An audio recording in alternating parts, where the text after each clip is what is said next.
Hey guys, Arinda Brooks. I want to talk to you today a little bit about what's going on at the Department of Industrial Accidents with COVID-19.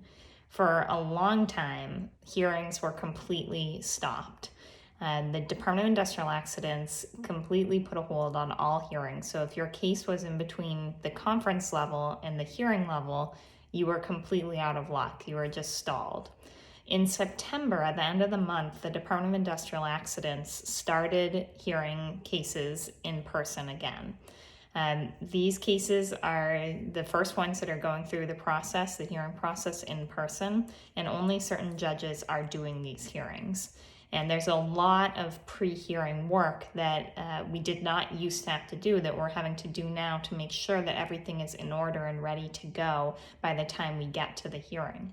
So the first thing that happens is attorneys have to have an actual pre-hearing conference with the judge where they meet and go over everything about the case, from the witnesses that are going to be heard from, to their arguments, to the legal aspects of the case, depositions, etc. The attorneys and the judges go through all of that before the hearing.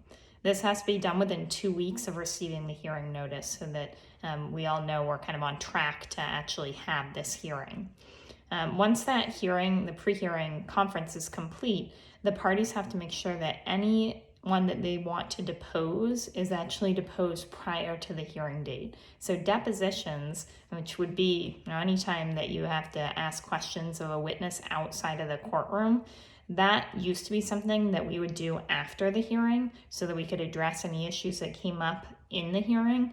But now the judges are requiring that we complete these depositions prior to actually having the hearing. So depositions need to be completed prior to the hearing date. All medical records that are going to be submitted have to be submitted prior to the hearing date. That's another big change. We used to be allowed to submit medical documentation after the hearing. Now we have to submit everything completed, tabbed, all in line prior to the hearing occurring. So this can be helpful because it allows us to get everything in order before the hearing, but it can also be a little bit difficult if we're waiting for something from the doctor and it doesn't come in on time. It can be tough because a judge needs to have that now all before the hearing takes place. So these hearings are just starting to happen. The department is slowly launching this new process, and they are in person. There's social distancing that has been implemented in all of the courtrooms. Everyone has to wear a mask. If there's an interpreter present, the interpreter has to stand 6 feet away from the person giving testimony. So as you can imagine, it's definitely a lot of changes, and it's a lot for everyone to get used to.